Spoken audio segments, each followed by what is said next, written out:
Hey, what's going on, people? This is the unknown voice of the Grimy Truth. I want to talk to you about something real quick.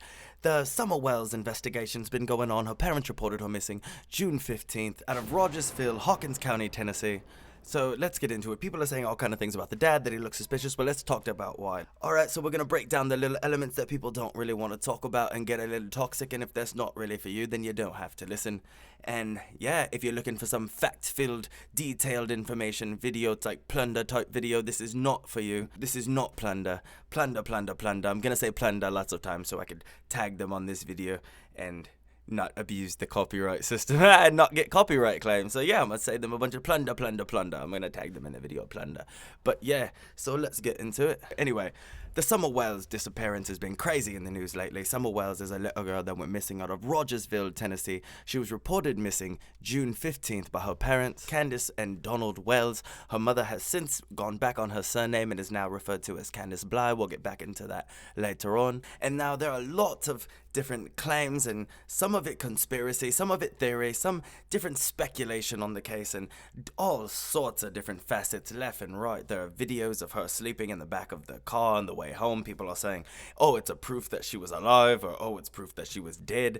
It wasn't supposed to be a video. It was supposed to be a snapshot, but the old lady doesn't know how to use a cell phone. It was Candus Bly's mother.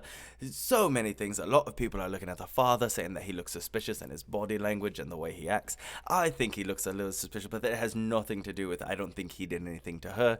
I'll get into that later on. I'll explain a bit. I'll explain it all the way right now. So, whew, all right.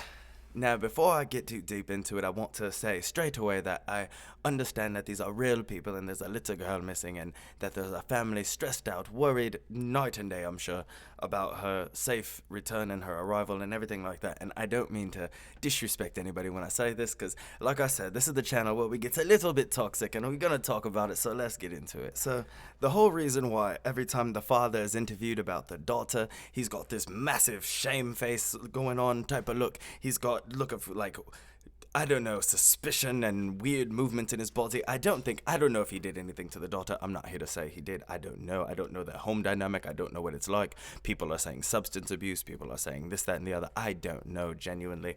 And that's not what it's about. I think, genuinely, this disappearance of his daughter, whether, like I said, an accident that he caused or not, it causes alarm and suspicion and draws quite alert to the fact that he's fucking the retarded girl in the forest, like, or the jungle, or whatever you call it in America. I just moved to America from England. I don't know what they call the proper term is, but yeah, he's clearly in the forest, where alienated, pushed off far away where no one can see her, fucking this woman that's not all together mentally, and then she goes and changes her name to Candus Bly. I think that's at his suggestion, that he's Don Wells, and he's saying, hey, you know, they can know that we made a baby together, but they don't need to know that we're a family and that we share the same surname. So that's his way of distancing himself from her, I feel like. I don't know how you feel. You can leave your feelings in the comments, but alright, this is my first video on this channel. Like I said, I'm gonna get toxic, so get into it, it's okay. So when they see the video of him where he looks like he's being interviewed in front of a fucking library or a city hall in the parking lot somewhere, and he's got the fucking artiste hat on, and he's the fucking massive shame face, and I think he's wearing a white tee.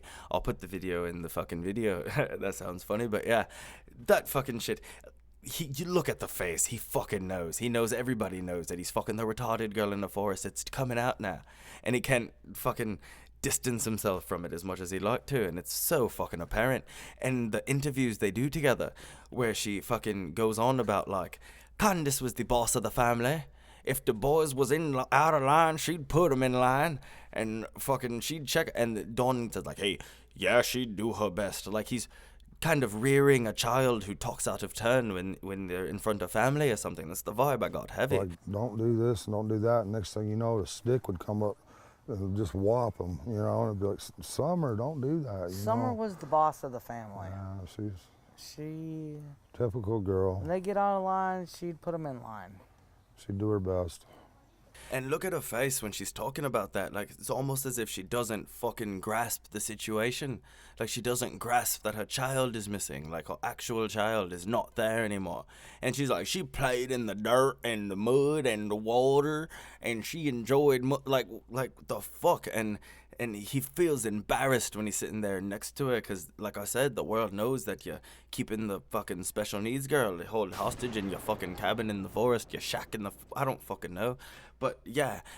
She loved to play in the mud and the water and swing on her swing and enjoy dirt. And I don't think substance abuse or economic like structure or how rich or poor they are, I don't think that has anything to do with it, to be quite frank. And I'm not here to say the father did something to the daughter because I don't know. I genuinely do not know. Nobody knows. But that's, I feel like, has more to do with why he looks so suspicious and why everyone thinks it's weird and like why it, I don't know, why his behavior doesn't add up. And the man is shook. Everybody knows what he's been doing fucking in the fucking mountains secretly this whole time. And when she goes to talk about, like, I took care of everything and got her shots and got her set up for school and blah, blah, he grabs her thigh tight as fuck, almost to say, like, shut up and don't talk about things you don't know. Look carefully. It really happens. I'm not making this shit up. No, No. she's going this year. This was supposed to be her first year of She's been, kindergarten. we did all the, what? I took care of everything. Yeah. I had her already took on all of her shots and registered in the school for ready for this year. I just never expected for... And there's the discrepancies about her haircut and why she's running around here looking like a little Aaron Carter. I don't know why. It's something about her mother got her haircut and also she wanted to look like her or something. I don't fucking know. There's a thing also about she would never want to be outside because also the coyotes and some other shit like that. Just the way she says shit, she doesn't have a grasp as to what's really going on, I feel like. And the boy that was with them swimming, people are saying all kind of weird shit about the boy that went with them swimming. Why would a little boy who's 15 go with little girls swimming in a fountain and blah blah? Because you went with the fucking retarded lady and she bought you the twisted tea and you got to hang out with her for the day and not be at home with your aunt or your nun who's a fucking bitch or whatever you said. And she goes on in the interview like, he said she was a fucking bitch or some shit like that and smiles like, ooh, I got to say a swear word. And then he fucking looks over like, stop it. Like, 'cause she's a fucking child in the mind and nobody's addressing it. They think the father, all the internet sleuths and web true crime fucking people think that the father did something because he looks sketch as fuck. He didn't do anything. That's not why he looks sketch as fuck, people. I don't know if you fucking realize it. I genuinely don't know. But yeah, in conclusion, that's what I'm here to say, that like since the fucking dawn of time, men have looked for love in all their fucking wrong places, and this is a shining fucking case, and it's tragic what happened to the little girl that she went missing and nobody knows what happened to her. If he did something to her, he's a sick fuck and I hope he burns in hell, but I don't know. I don't know. I just know that he's fucking the retarded lady in the forest for many years and nobody knows about it, and he fucking looks suspicious. This is why he looks suspicious and why she changed her last name and why so many things are fucking bizarre. Look at the evidence, people. Look at the evidence. Look at the interviews. Look at just so many things. It's strange to me that people don't bring this up more. She wrote a letter to the police about Don Wells when he was whooping her ass at some point too. I'll do that in the next video. I'll talk about that and see what you people think about it. But yeah, hell yeah, this is all I had to say really. This has been the Unknown Voice here with the Grimy Truth, and yeah, I bid you a fair day. Thank you.